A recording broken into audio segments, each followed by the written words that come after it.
Aláròyé máa wí o. Kò sóhun tó kan ọlọ́pàá láti máa yẹ fóònù aráàlú wò ọ̀gá ọlọ́pàá Èkó.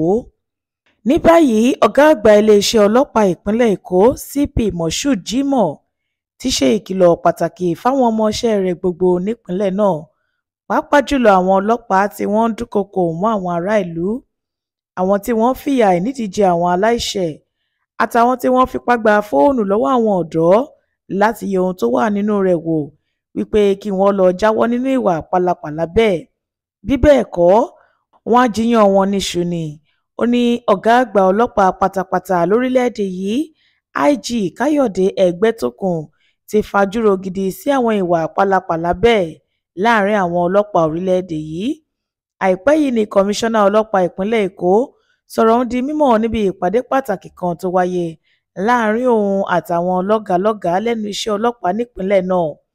Àtẹ̀jáde kan tí alukoro fún iléeṣẹ́ ọlọ́pàá ìpínlẹ̀ Èkó SP Abímbọ́lá Adébísí fi síta ló ti kìlọ̀ fáwọn ọ̀bàyéjẹ́ ọlọ́pàá kan nípìnlẹ̀ Èkó pé kí wọ́n jáwọ́ nínú ìwà tó lè ta epo sí aṣọ ààlà àwọn agbófinró pàápàá jùlọ nípìnlẹ̀ Èkó lásìkò yìí.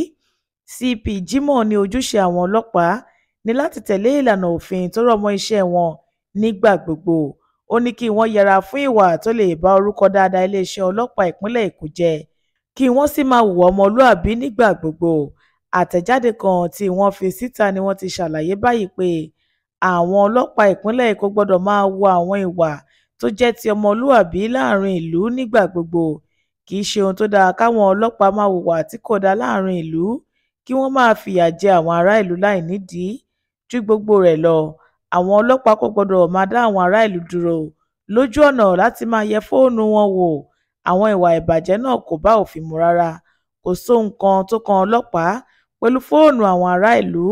Bí a bá rí ọlọ́pàá kan tó fẹ́ yẹ ara tàbí fóònù àwọn ará ìlú wò, wọ́n gbọ́dọ̀ mú tọ̀hún dé tẹ̀sán wọn. Lópin ohun gbogbo, ó rọ àwọn ará ìlú pé kí wọ́n tètè máa ta àwọn agbófinró lóbó bí wọ́n bá ti rí ohun tí kò dáa láàrin ìlú, káwọn agbófinró lè tètè fọwọ́ òfin mú àwọn afurasí ọ̀daràn. Adéwálé Adéoyè ló ṣe àkójọpọ̀ ìròyìn yìí fún ìkànnì Aláròyé Online TV.